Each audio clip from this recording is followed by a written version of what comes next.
Perfect. Welcome, everybody. We've still got folks flowing in, so I'm going to kind of just fill the air here for a couple minutes while we get people in.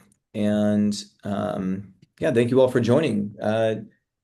I'm Dave Hayes, the founder of Juno. I think a lot of you were on yesterday, so I won't belabor the intros again, but I've got Jack Flitcroft, our head of AI, with me as well. There was some requests to hear more from Jack yesterday, so I'm going to let him talk a lot today. He's going to get the microphone. I hope you got some tea or something with you. Um, but but yeah, so today we're going to go through like key workflows and talk a little bit about kind of preparer into reviewer and how that impacts your workflows, how the product is designed, and some kind of advanced user techniques. They're kind of some best practices as we go through. Yesterday, we did record this session and send it out to everybody as well. You should be able to find that in Modern Tax Pros. And we went through Preparer in detail, like the upload and validation of documents, and then we went through Binder in detail. And so today I'm going to focus on export, and then like how to finish the return, basically what that means in the Juno world. And then we're going to talk about reviewer as well. So and then we'll talk about the impact from a firm perspective that it has on how on roles. And I'll be kind of high level about that just because the roles, it's different based on the size of firm, but I'll try to generalize that in a way that's helpful for folks. Jack, do you want to give a quick background? Just kick this off. Yeah, no, welcome everybody again. For those who were here yesterday, I'm Jack. Nice to meet you again. For those who are new, I'm the one of the co-founders. I'm the head of AI. Obviously worked with Dave very closely the past few years in this product. I don't come from a tax background, but I jokingly said yesterday I think I should take the EA exam here soon and see how I do, just based on how much I've had to learn these past couple of years. It's been a real fun experiment, fun journey kind of getting here and learning from you guys. And I love hearing your guys' feedback on the product that we've built. What's really fun about this is something like this just does not exist, especially with Reviewer today. There really is no other product like it. And so as you guys are seeing this and having thoughts and ideas, feel free to shout them out in the chat here and ask some questions. You know, your feedback helps us improve this substantially, and help us navigate together. So welcome. Yeah, and that's a good call out, Jack. I try to say that every time I'm on with a client. Like feedback is super helpful for us in terms of improving our product, particularly this time of year as the tax software is changing. As they release 2025, one thing that you guys don't really have to worry about or probably don't even notice is that it really changes like the software. There's all these subtle changes, like hundreds of them happening across the software. So you will see a little bit more bugs or matching issues that might occur this time of year when we export into your tax software. It depends on the software because sometimes we have like a data file exchange or a different way of pushing in data that's where that becomes less problematic. Or sometimes the tax software doesn't change as much, which can kind of make it a little bit easier. But for the last kind of 10 days, and I think we're almost out of this now, except none of the software developers tell us when they're going to stop pushing updates. But they push updates like even multiple times a day. So we run a QA process where every day we check to make sure that a huge amount of data is all going into the right fields, basically, so that like the entire integration is working properly. This is the toughest time of year. We're just coming out of it now. Like even this week, we've seen a big downtrend in like the number of tickets. But if you ever do see something that's not working properly, you can reach out to support@juno.tax. Our average response time is like 15 minutes. Super fast. We hired US based accountants to be our support folks. And so they know like the software, they know the industry, they know if you're seeing something mapped to a certain field, they know whether or not it should be going into that field. And so they'll respond to you really quickly. You can just email support@juno.tax, or you've also got this little helpful guide down at the bottom where you can chat with an AI agent. And then if it can't answer your question, it will send you over to create a support ticket with an actual agent. Just know that that's always there. And that will also like send you if there's help articles that can help you as well, that are relevant to the topic you're asking about. It will do that as well. So that can be really helpful. It's always in the bottom right whenever you need it. So with that, let's jump into an export here. Um, I'm going to go back into Daisy Duck. This is again like just a client we use a a demonstration client, and I just have to pick the right Daisy Duck because we use so many of them. We've already validated the documents, as you guys saw yesterday. We went through and validated the individual documents. And we can create a binder. We've already created a binder. I think I even made some annotations on this binder. Yeah, as you can see the check marks yesterday, and then I think I commented on a couple of the other pages yesterday. So like this is actually one comment I wanted to make up front. This is the point at which like our administrative team, or you could use very junior preparers, up to this point, everything has been just following steps that are pretty obvious to you in the software, right? If I needed to review one of these, I'm going to try to pick one here, like a K1, for example. And if it said it needs review, it's going to force me to go in and review that. And I can just look at the core document, the information coming off the document on the left versus what's on the right, and make sure that they all match. And so, long story short, I do have my administrative team do this piece of it. I don't think you have to have an experienced tax person do this because it's pretty obvious if it needs to know what's in box one, it's going to tell you, this is what I think is here. Can you validate that? So it's kind of up to you guys on how you want to use your staff. But one big benefit I saw in Juno in terms of expediting the amount of time spent on tax prep was to allow my admins to do this part of the project.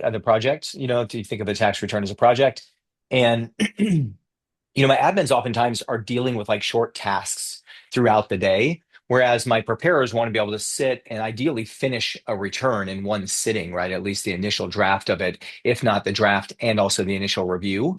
And so one way to make it easier for them to do that is to free them up from the initial, like looking through the documents to see if they really did upload everything, moving it over into Juno, and then extracting the data and validating the data, right? So that's all like part of the intake, if you want to think of it that way. And so my admins have done everything up to this point, is kind of the point I wanted to make. And that was a new thing. It actually worked out really well, though, for my firm, because as we really pressed hard on people to use electronic organizers, my admins, their time freed up. And so they did have more capability, more capacity to be able to like do this type of work during tax season. And look, like preparers and reviewers are the super scarce resources during tax season, at least in my practice, and I would assume in many of your practices. And so I'm trying to pull everything off their plate that I can, especially if it's like pretty obvious work that I don't have to have a tax professional doing. The last quick thing I'll say there is that our system automatically maps to the correct fields in the tax software. So there's no decisions that have to be made here that would impact the tax return beyond the mapping, which I'll talk through in just a second. Like if I'm mapping a 1098 to a particular part of the tax return, that does all of a sudden now take some context, right? But I just had to train my admins on a few things. In order to get them, confident in using this. Last quick thing I'll say, and Jack, let me know if I've missed anything here, is I have two admins, but I use one of them in particular for Juno. And that's so that she could become like an expert user. Like she's in it every single day doing this time of year, probably 5 or 6 times a day for my practice. And if you can streamline like who's doing some of this work, they're going to get really familiar with the tool, which is super helpful. She also was the person who was going in every day to check. We use Intuit Link, and it shows me a dashboard of like who's uploaded. Actually, I can show you guys this if you want to look at it. This is not my actual instance. This is a demo instance, but I can go see who's like uploaded, documents here. And so I had a person whose job it was to go and like actually pull these return pull the documents out.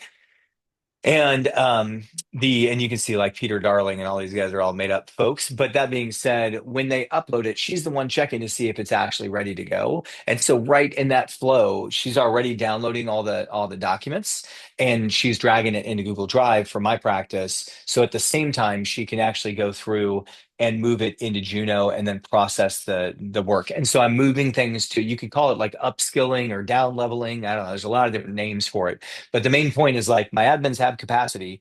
And so they can do this little 5 minute like extract stuff, create the work paper. And then when my preparers get the return, all the data entry is done off of all of the major forms. And what's left on that return, ideally, is something like 5 to 10% of the data entry, which is like the really complex things. So, Jack, I don't know if I missed anything there, but happy to have you weigh in on Yeah. that.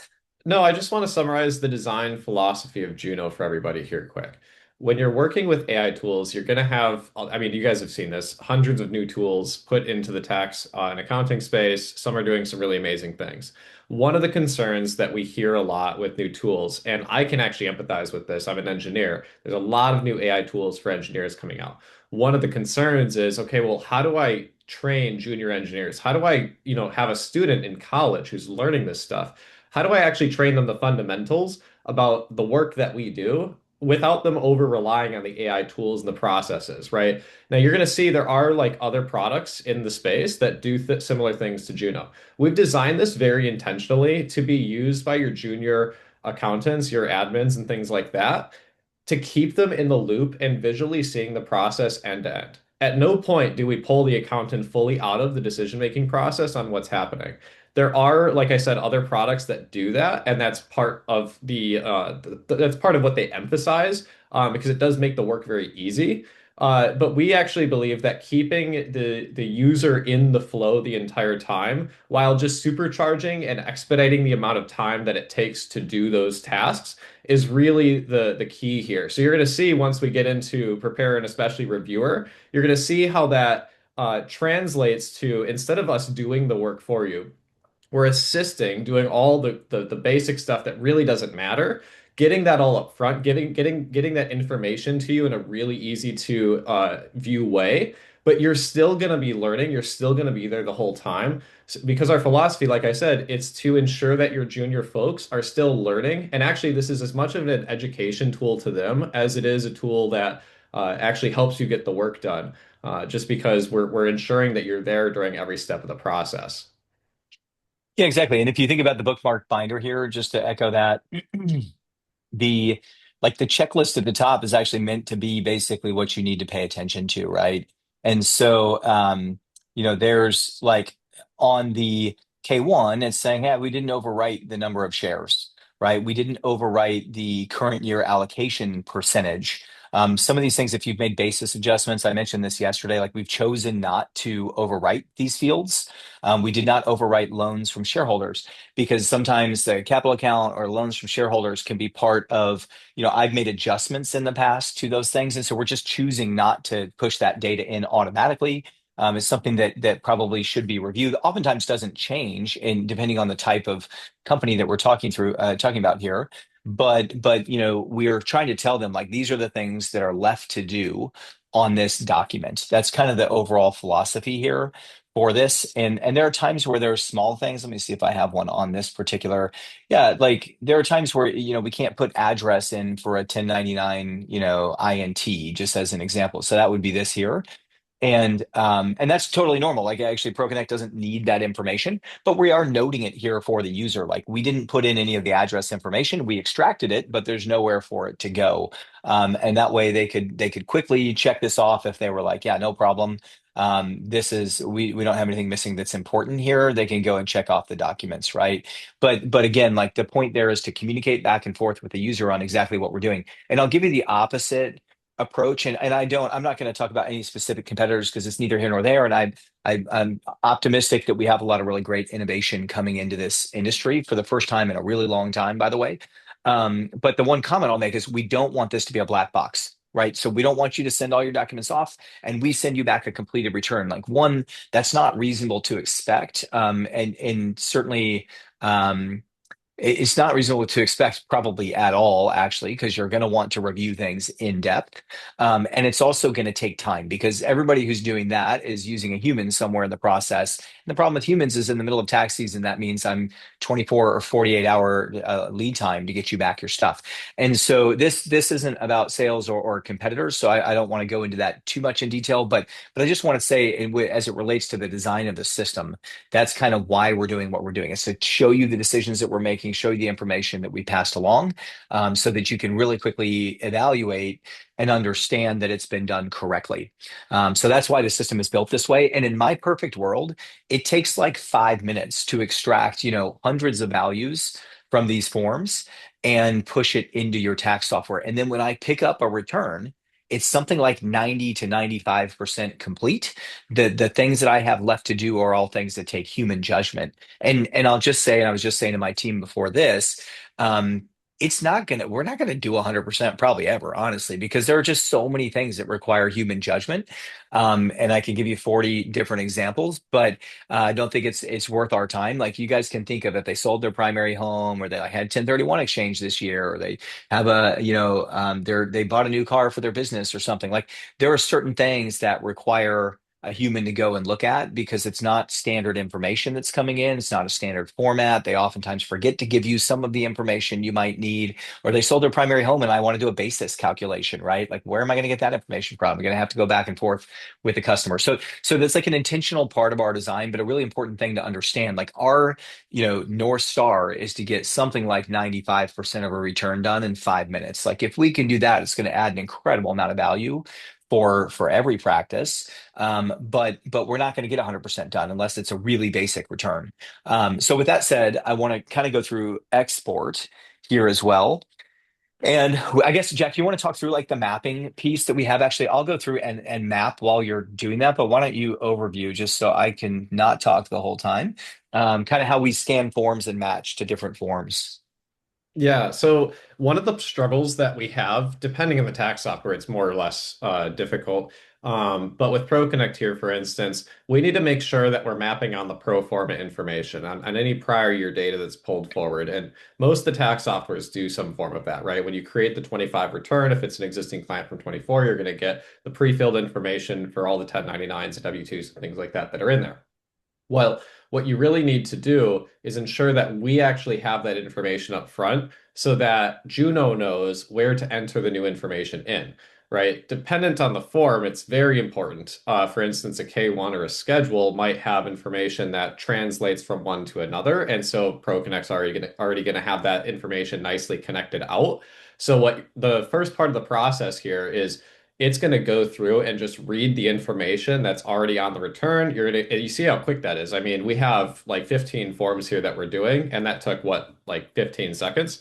Once we have that, Dave now has the list of forms showing up here. And what you're going to see as he drops down, it defaults to add new form, but you can actually match the index and it's going to tell you what the existing form here was. Now, none of these are actually going to really match up that well because we're using Yeah, completely yeah, dummy information. But yeah, what you would normally see for the K1 there at the very top under issuer name is you might see the partnership name, or sorry, that's an 1120S, but you would see the name of the business or the EIN, whatever is there to give you that information. And then under the action column, as you select this information, you'll see the corresponding K1 if it was already in ProConnect. The other column that you're seeing here that's also super important is the maps to column. So for some 1099s, like the 1099 NEC, this can actually go to a couple of different areas. So Dave, if you want to hit one of those drop downs there for other yep, income, yep. yep. So you can see this can actually be placed into a Schedule C, and that's going to change. Now you can see Dave can actually input this 1099 NEC into the Schedule C, right? If it's going to go out there. So again, part of the process here is just to ensure you're choosing where this information goes. We will start to auto match things on, EIN numbers that match and whatnot. But there's sometimes a little bit more background knowledge that's needed for some of these bits and pieces. Like if you have multiple P&L statements you uploaded for a Schedule C that go to the same business, right? Juno's not necessarily going to know that very well. We could look at the EINs. A lot of the times the EINs aren't on those P&L statements though, right? You don't have all Yeah, the they're not on business the Schedule C information. form even typically. Right, right. So during our data extraction flow, we actually have limited information, but you guys can simply look at the document name, say, oh, I know that, that goes to Juno Tax business here versus, True Prep, whatever it is, and match those accordingly. So once Dave's got this all set up and you've made the decisions of where the information is going to go, all you have to do is hit enter data and you're going to see it kick off its process right here. It all happens in the background. The beauty of ProConnect specifically is that you can actually do work while this is running in the browser in the background. It's fully encapsulated. That's not the case for every tax software integration. APIs and the ability for us to instantly push data in is always the gold standard. That's what we're going for. We're actively trying to work with the tax softwares themselves to get access to those things. We've had some success with some. For instance, Lacert, we can push in within like a few seconds, no matter how much data it is. And ProConnect, we're working with those guys right now as well, just as a little teaser. But we're working with what we have, but I do think it's a very seamless system, and you're going to see in the background this is going to run quite quickly for the number of forms. This would normally take, possibly an hour to key in 500 points of data, which is what we extracted from these documents here. Yeah, and we're using a huge data set. 500 would be a lot for, but I will say on a K1, if you've got even like 10 values on it and you consider the EIN and some of the other information on page one, like you typically will have maybe 30 to 40 pieces of information per K1. On a brokerage statement, you might have something like 20 to 30 or maybe more if they have bonds and things like that. It's more data entry than you realize when you do this. Like having done this for a year now, I'm always surprised because it tells you right at the bottom of the preparer page, like, oh, this is how many fields we took that we're pushing into the software. It's more than you'd think.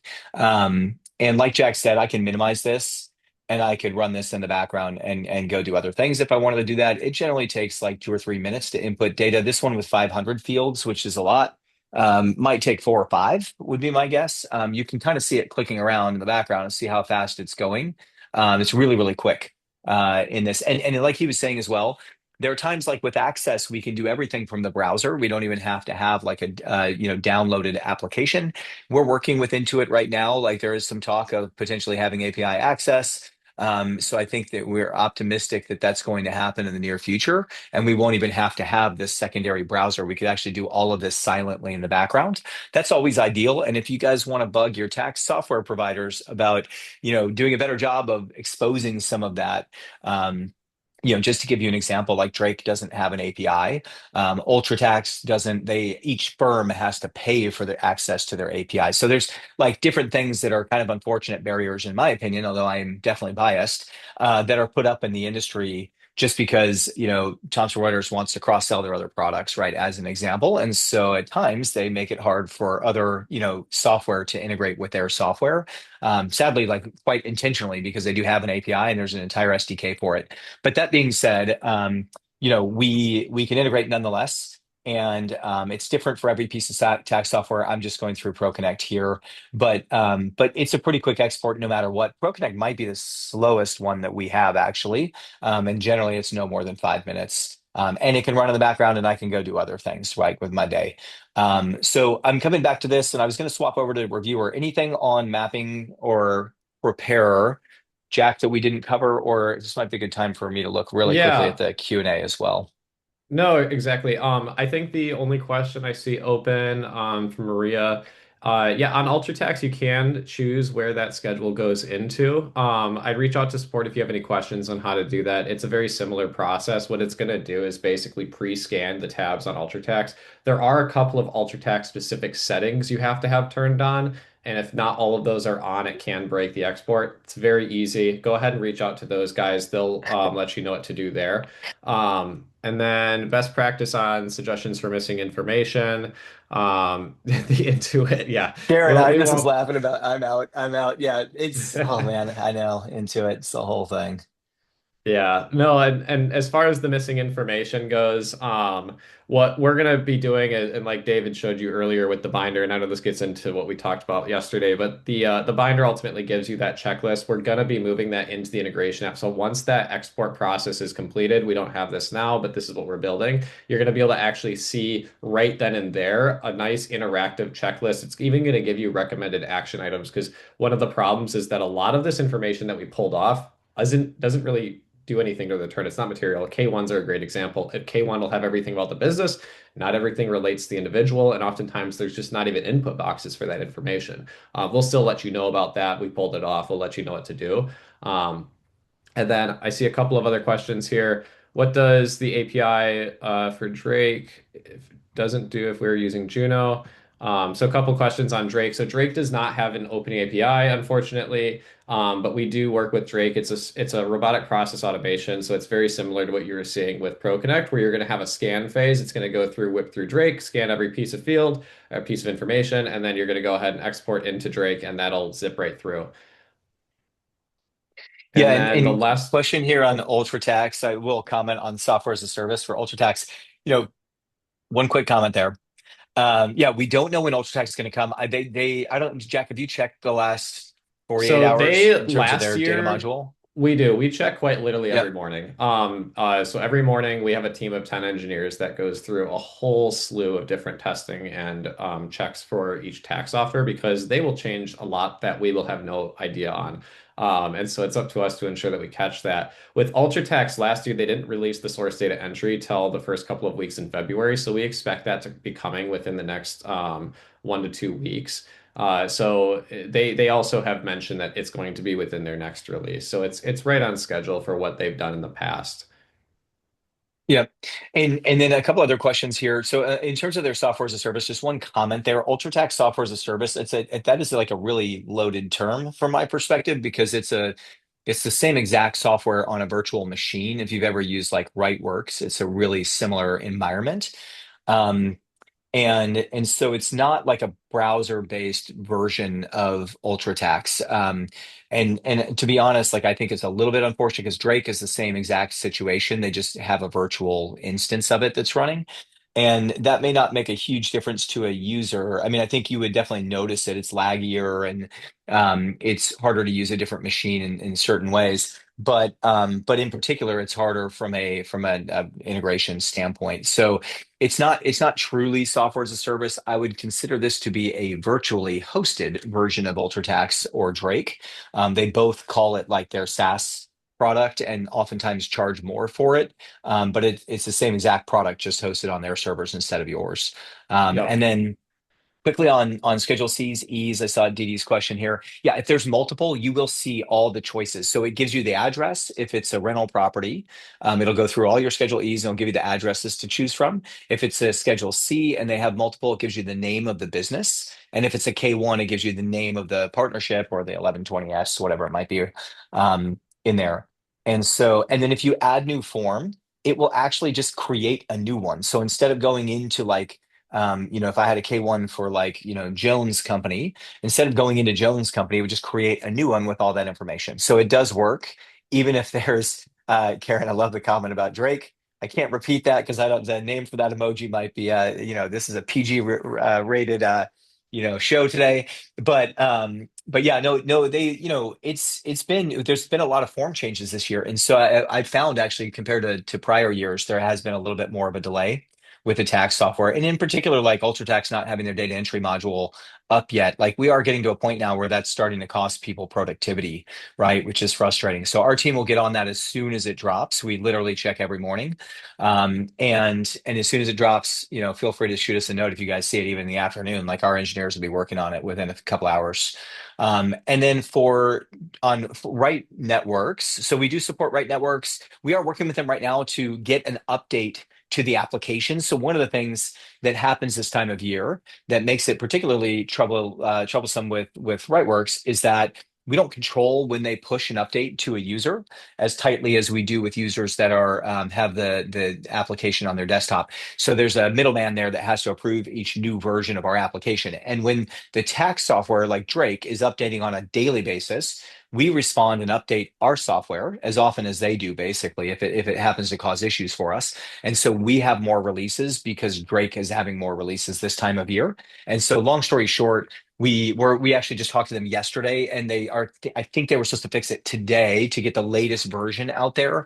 But there's something like a 1 day lag on Rightworks, and so the reality is like it just is a little bit harder for us to go get fast updates in there with Drake. And I don't know, Jack, if I said that correctly, you can correct me if that's not the right answer, but I think that's directionally correct. Yeah, no, that's correct. It does take a little bit with Rightworks a few days to get the updates out there just because they do it all manually. There are, that does cause some problems, especially if you have Drake on there. Drake makes an update, it breaks the way we enter data. It does take a couple of days to get out. We're working with them on improving that process right now. I'll just answer a couple of these other questions. Super quickly if I can. There is one question on missing information. The general process for missing information and for finishing the preparation, Dave, you can weigh in on this if I'm wrong, Yep. is the admin will go through and upload the documents. The admin will validate the documents. The admin will run the data entry into the tax software. So everything up to this point that you just saw would be like an admin's job. Then we'll take what is traditionally the preparer. The preparer will take that checklist and look at the documents that we didn't extract information off of. So if you have some niche information, you've got organizer information, some stuff that Juno doesn't support yet, like a W2G, they will go through in Dave's firm and finish out the preparation. So now all the data is in the tax software.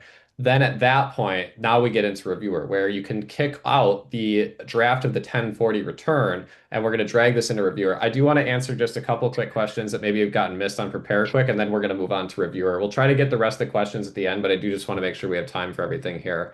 In QuickBooks, to create a Schedule C, which includes the income, what happens if you upload an NEC? Does it create the Schedule C income or ignore it? It will create the Schedule C income as long as you map it to the Schedule C.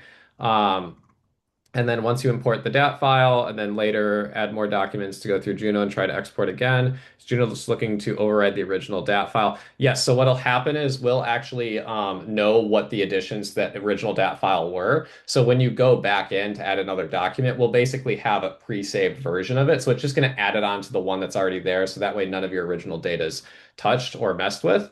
And then how frequent software updates during the tax season? Is there a timeout in the API input to Lacert?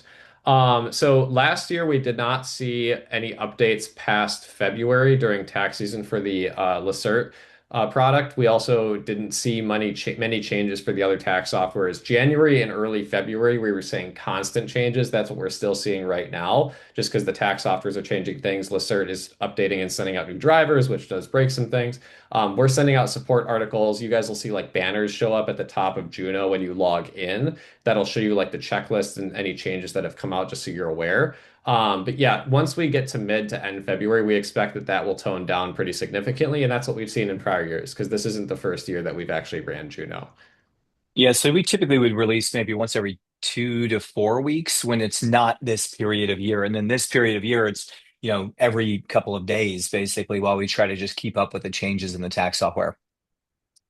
One quick comment on Jack's comment on the 1099 NEC that I just want to make is for Schedule C, oftentimes you'll have a revenue number coming in, and then I want the 1099 just to make sure it's not higher than the revenue number that they're calculating. If I don't know. I find a lot of times, at least with my clients, that not always on a Schedule C, but a lot of times on businesses in particular, I've got a different number coming off the 1099 that I have on their P&L, like maybe they're on an accrual basis, or maybe the 1099 includes, I don't know, it could be like gross, and they're using net as their top line. And I'm not saying that's the best practice, but it does happen. In that case, there's a couple things you can do. You can either push in the 1099, in there, and you can make an adjustment if that doesn't match their revenue number, or you could skip the 1099 when you export. And I'd recommend talking as a staff about those types of hypotheticals. And my staff was just talking about that this morning, where they were talking about if there's a 1098 that's mapped like in part to the Schedule A and in part to the Schedule E, that ProConnect can't do that as a manual adjustment, basically. And so they were talking about with Millie, who does the export for my staff, like, hey, what do we do in this case? And kind of we decided to either skip it or push it to the Schedule A and then make an adjustment from there. And that's just like a Schedule A and E being split is pretty unusual. Like it's more common for a Schedule A to be split with like a home office, right? Which then pushes into a Schedule C. And we actually put it in the module where you can do that for ProConnect and Lacert. And so, anyways, there's certain exceptions that are going to be things that your staff is still catching and reviewing. That's not going to end because of some of those exceptional, like just the number of exceptional things on a tax return. That's why we all have jobs, and we're going to have jobs for quite a while here, because it's not AI is not going to be able to do that. The other example I always give people is like RSUs coming through on an E-Trade statement. So I sold these shares. The basis is coming off a W-2, but AI won't know enough to know like what you did in a prior year if you had other basis that was coming in, right? So we literally won't have the information to make an accurate basis calculation there. And so there are just always going to be things that we skip. In that case, like we would say, hey, there's a trade reported with no basis reported to the IRS. This is something that needs to be flagged. And with that note, I think in the interest of time, we probably ought to move into reviewer here just so we don't lose the time. So this is an example client, and basically we built this. This is a beta product. Like we put it in here for free for everybody while we really iron this out. But it's the first time that we're trying to use AI to help support you in reviewing returns. And the thing I always say to people first is like, this is called reviewer, but it's really great for self review for a preparer. Because oftentimes reviewers, if you've been doing this for 15 or 20 years, like you've got your ways of doing it. And you're, a lot of people are like, yeah, I'm pretty good. I've been doing this for 20 years. You know what I mean? I don't need support, which is fine. But at the same time, I still think this is a really helpful tool, especially if you have like a preparer reviewer like process. If you don't, then think of this as a second set of eyes on here. But Jack said this, and I just want to say it again a little bit more slowly, which is what happens is you go through the rest of the return, right? We're skipping this step because this is the manual piece of it.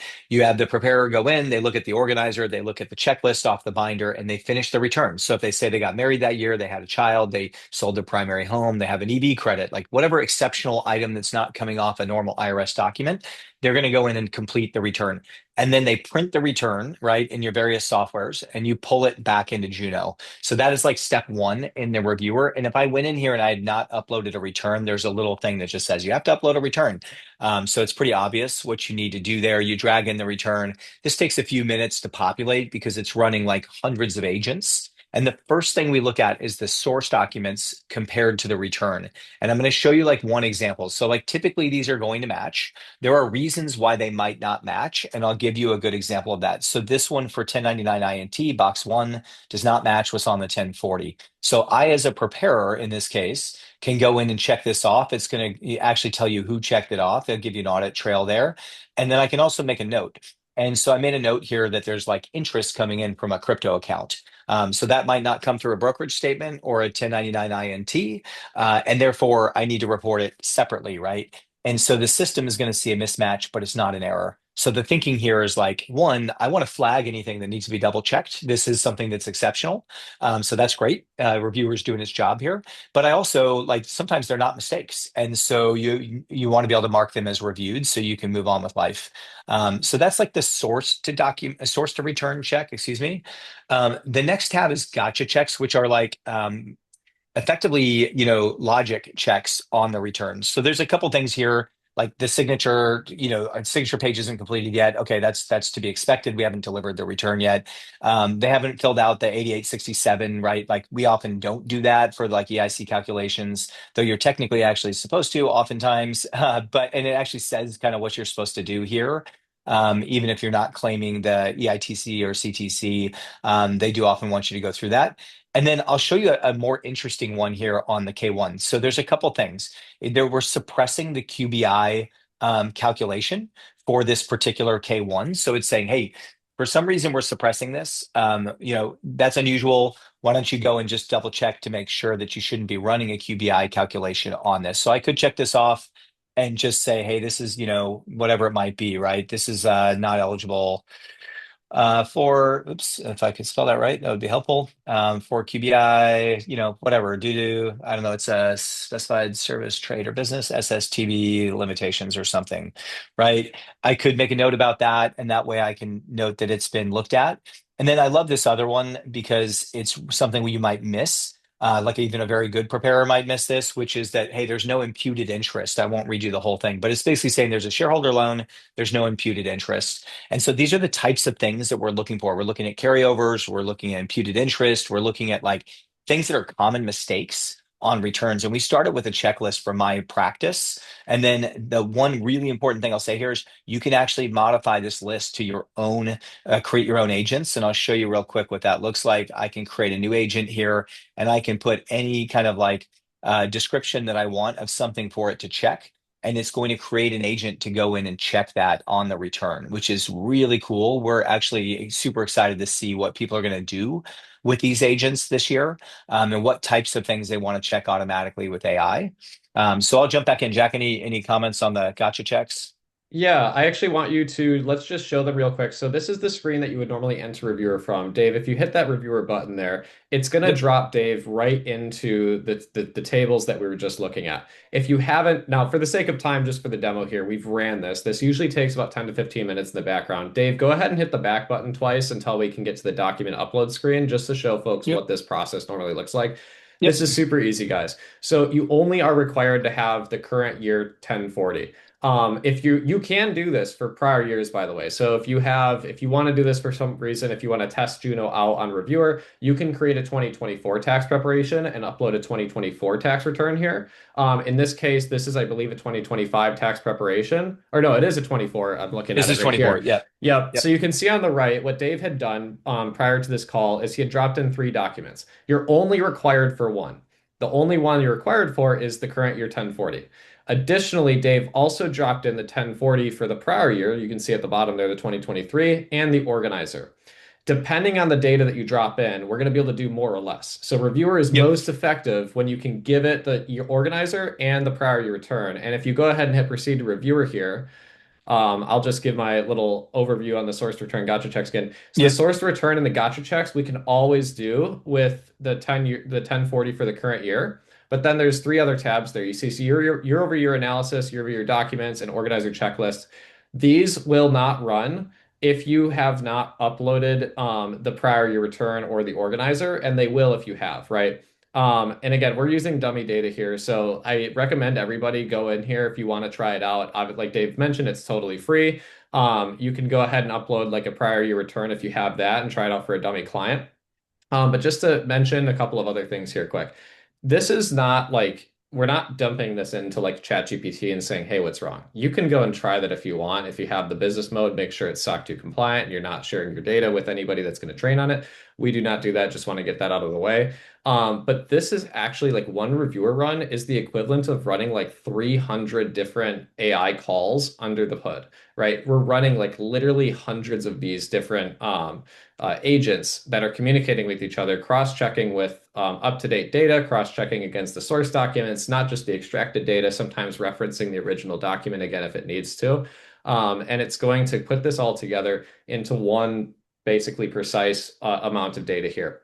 The last thing I want to mention, and this is super important, is you are going to see a lot of things flagged that are not issues. So the source return, the gotcha checks, Dave just went over a couple of reasons why. One of the major reasons for this is it comes down to context. Not all of the context is here for the system to be able to judge that, hey, no, this is actually fine, right? That's why Dave was explaining in those couple of specific items. This is why it's flagging out. We err on the side of flagging something versus hiding it, right? So we have a very, very, very low rate of missing something that is an actual issue, but we do oftentimes flag things that are not issues. And I believe we've reduced that down to a very small percentage. So you're not overwhelmed with information, right? If you go to the gotcha checks here, David, you can see Yeah. Yep. you're not Oh, looking sorry. at a That's your hundred, checks. yeah, you're not looking at a Yeah. hundred different things to review. You're looking at a couple per section here. And the cool thing is, you can, like Dave mentioned, add your own checklist here. I believe we allow you to add a couple hundred. So if you have your own work paper that you work off of during review that you have your staff use, you can go ahead and just add each one of those as a section and an item, and it will spin up another agent for every one of those things, always following your flow and how you guys work. Yeah, I will wrap this here in about 2 minutes to start taking questions. So I see a couple hands up, but I want to show you one last thing first. So your documents, this would be in your organizer where they've uploaded their documents, but we want to bring it back in here and review in case they haven't uploaded the same documents. That way, as you're reviewing, you can just double check that you're not missing any information. And then the last one I think is really important, which is the organizer checklist. So we go through the organizer, and even though we don't extract all of this data and push it into the tax software, we will go and double check to make sure that there's not exceptions that need to be looked at here. And I will say, like, this is a different client's organizer, so there's going to be a lot more exceptions than you would typically see. But it's saying, hey, the birth date is different than what's on the return. The last four digits of the social security number are different than what's on the return. Okay, they're married, and it says they it does have a married status. So if someone says they got married this year, this will actually go and look to make sure that you selected an appropriate filing status for that. The spouse name, like it'll go through all these different things. But if you name the kids that you have, or if you have a new child, right, it will go and look to make sure that you've added a dependent. So those are things that we're not automatically pushing into your tax software because the way people answer is not always robust enough for us to know that we can put it in there accurately. And we also want to be a little bit cautious about like pushing data into like even more fields than we're already pushing data into. For the most part, I'm trying to push in data about income and deductions. And if we start to do these other fields, I worry about like how easy it is for people to review this. But in reviewer, like we want to go ahead and double check. So if they say they moved, it's going to go look to make sure you updated the address. If they change their phone number, like you know what I love about this is these are silly little things that we do sometimes miss. And like just to get a second set of eyes on it is going to be a really nice helper as we go through this tax season. I would be willing to bet like almost anything because I've already had multiple clients reach out about this, that this will catch potential errors and prevent potential errors. And then we can say like, hey, we really help improve the accuracy of your tax preparation. So I'm really optimistic about this because for me, when I'm reviewing a return at 10 o'clock at night, I'm often like fried because I've been working a ton of hours. And it's really easy to miss. Like a tax return is thousands of fields of data. And what's even worse is that like there's all this stuff that doesn't have relevant data, or there are things that are just calculations of other fields. And yet we're like trying to go through and basically do our best impression of a calculator and make sure everything is exactly right across like thousands of different variables. And that's just not like what humans do well. I always jokingly say, like, if you get a 92.5 in a class, you typically get an A. Like you get all the credit that you could get for that class. If you were 92% accurate on a tax return, like you're probably out of business in a couple of years because you're going to have an error on every single return. And so, the long story short, like it's really nice to have a second set of eyes looking at that. That's what these things are intended to do. And I want to reinforce what Jack just said, which is it's not necessarily that it's an error. It is just highlighting that there's something exceptional. It thinks you need to have a second look at. That's the point of this. Oh, it's too funny. I just timed it out. Sorry about that. Bear with me here. So long story short, like there's you can go through this on your own. I would highly recommend trying this. So you finish the return, you bring it back in here, and you kind of see what exceptions you need to look at. And it's going to look through a whole bunch of fields: property taxes, capital gains, brokerage accounts. Like if they say they had a crypto account, it's going to go see if there's a crypto account. Like it does any answer that they have, it will create an agent and do its very best to double check that information. So I do want to leave time for Q&A. So I think we jump over to that, Jack, unless we miss anything here on the organizer checklist. No, that's completely good. There is a question on the organizer checklist as far as how it relates to TaxDome. A couple of these here.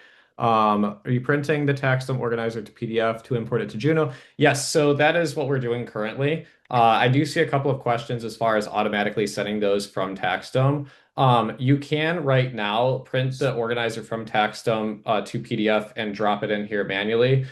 We have been working with TaxDome as far as having them send that automatically, but there have been some issues with the TaxDome side of it as far as doing that, just because the organizer is not natively in a PDF format. We will keep you guys updated there, but like I said, you can absolutely do it right now. The workaround is just to print it to a PDF, drag and drop it manually. It's a little bit, a couple more steps there, but really doesn't take more than 10 to 15 seconds to do. And as far as questions, CSV versus PDF of the organizer, I'd actually recommend PDF. Funny enough, this is really, interesting. The We tend to have better accuracy both when we do the review, but also just on data extraction from the organizer specifically in a PDF format. Um, We've gotten our system really, really good at reading PDF data and the unstructured information. With a CSV, if it's not like cell-based formatted nicely, the model actually has a hard time understanding the context and the relations spatially. It's a little bit. I could nerd out here for the next half an hour for you guys. I don't think I'm gonna do that, but I would recommend PDFs in general for the organizer for that reason. Yeah, a couple questions that I'll take, Jack, while you're looking through this, just that I want to voice over. You can do a prior year for reviewers, so absolutely. I'm doing a 2024 return right now, actually, because our dummy data is 2024 return, just because we already built a library for that. I love that you love the custom agent, by the way. I agree with you completely. I'm super pumped. And honestly, guys, like give us feedback. Like this is the newest part of our product. And we launched it after extension season last year, or at least we launched a very early version, I think, right before extension deadline. So we have a lot to learn here. I think it's a really nice starting point, and I think this is going to get way more sophisticated over the next few months as we get into tax season. And I'm really ecstatic about seeing how that works. I upload, sorry, Robin, I was just seeing your question. I upload when I go to review partnerships and corporate returns, I go into Advisor.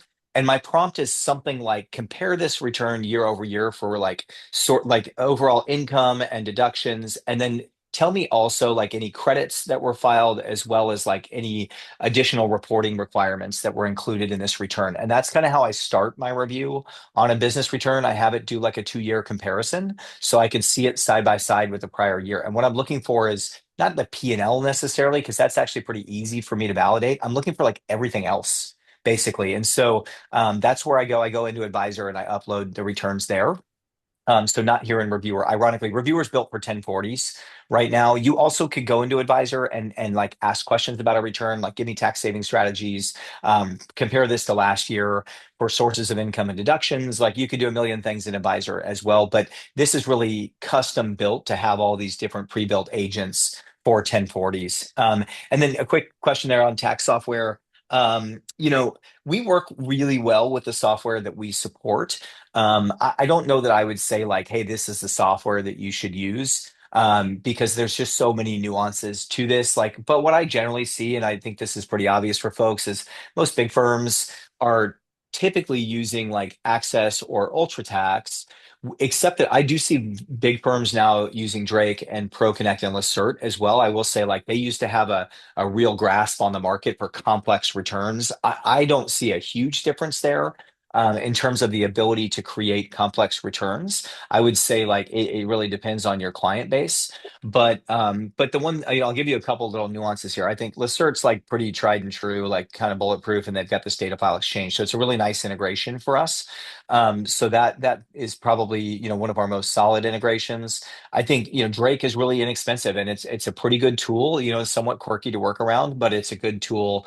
It's been a solid tool for a long time. Most of the firms that are using Drake typically do a little bit simpler clients. Like there are some fields there that are, make reporting difficult for complex K1s, things like that. But in general, like very, very solid and a really good price point, right? And then ProConnect is the only truly browser-based tax software.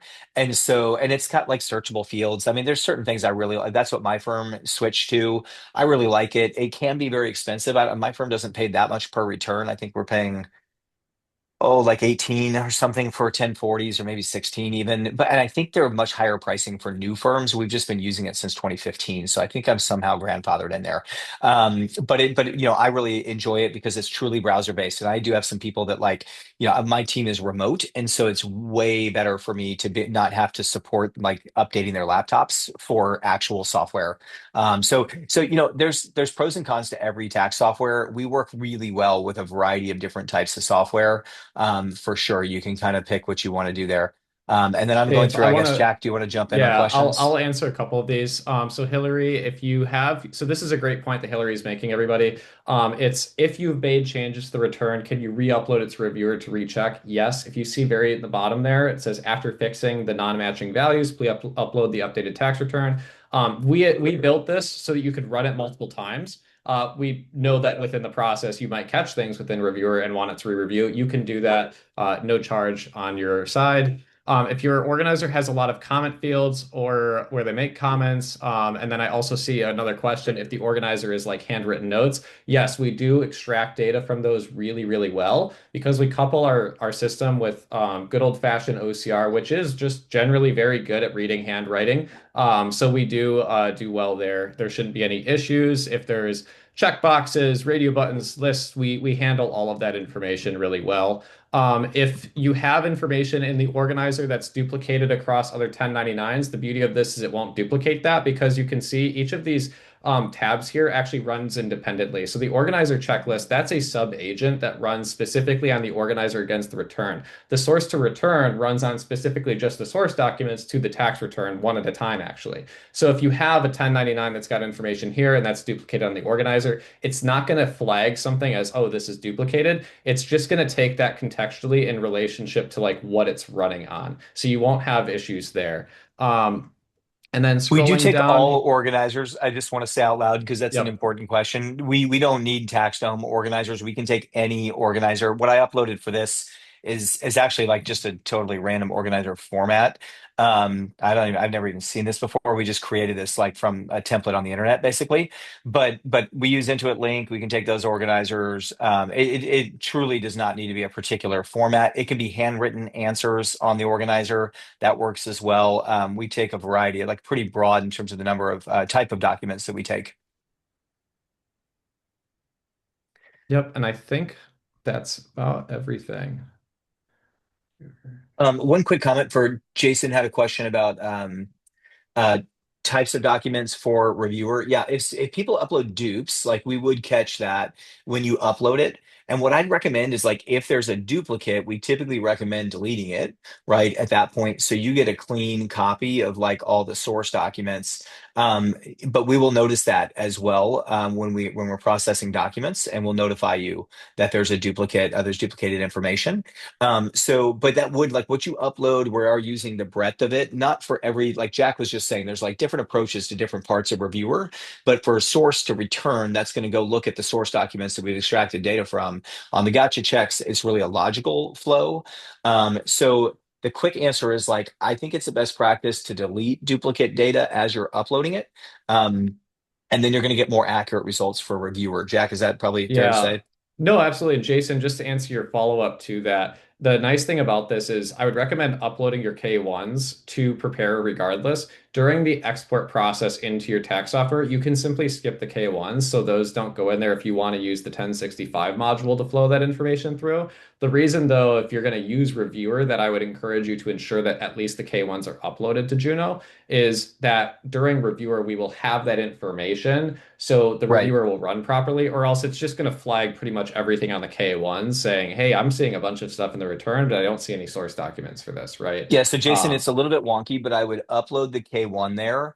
And if you don't want to, if you want to use like a built-in K1 import, which is totally fine, my team actually does this too. I still print the K1 and move it into the personal folder as a source document because I actually think that's good hygiene anyways to do that. So you have the K1 saved somewhere. And then I would skip the export, right? Like that's the key point. So when you're exporting from the Juno application, you could skip it. So I would recommend doing that for sure.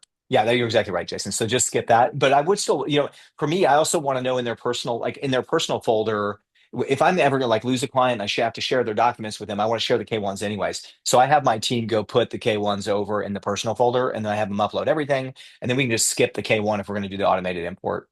So I think that's right, and that's true for I think almost any type of tax software.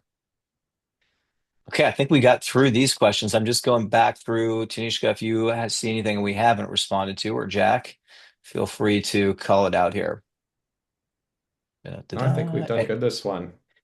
Yeah, Perfect. like just to reiterate again, I think, just because I've seen a couple of other questions on here, you can create your own agents with this. It's very, very easy to do so. You will load all that checklist in one time. It takes maybe 30 to 60 minutes, depending on how many items you add. And this will run for all of those. And so I would really encourage everyone to do that because it's just going to save you so much extra time in tax season having reviewer do your own checklist for you effectively. Yep. And the last, I always say this, and I just want to say it out loud here as we wrap, which is your product feedback is so appreciated. Like every single day, we are taking product feedback and we're improving our product. And when you give us feedback, if it's a mapping error or if it's a new form that we need to cover, like it depends on kind of what it is. But generally speaking, like if we think it's going to benefit all of our customers, we're doing it within a few days. Like this isn't like tax software. You're not going to look at it. Juno will not look the same in 12 months, let alone 10 years. And so, we are constantly evolving to make the product easier to use and to make it more accurate, and to expand the functionality to additional areas of the tax return. And so we love that feedback. We always take it super seriously. And you can always hit support at juno.tax. If something's not mapping to the right field, that's a support issue. That can happen sometimes if they update the software midday, like it can actually throw off some of the data entry. Again, like we expect that to slow way down in February. We test for it every single morning, so we're catching the majority of those. But if you ever see something you think is an issue, please send it over to the support team. If you've got product ideas, then you can go to feature requests at juno.tax, or you can email anyone on the team with those. We really appreciate that feedback. It makes our product better for everybody. and we take it really seriously. So, please send those things over. We're going to be evolving. It'll be small evolutions. We're not going to launch like big features in the middle of tax season, but we are going to be constantly evolving the core features here to make them more accurate, easier to use, all those things as we go through tax season. So please don't hesitate to reach out to us. And I appreciate everybody taking the time. And yeah, we'll have more of this next week. But happy to spend this. I love spending time with customers, so I appreciate all the good questions, really good questions. And some of those could lead to feedback that makes our product better.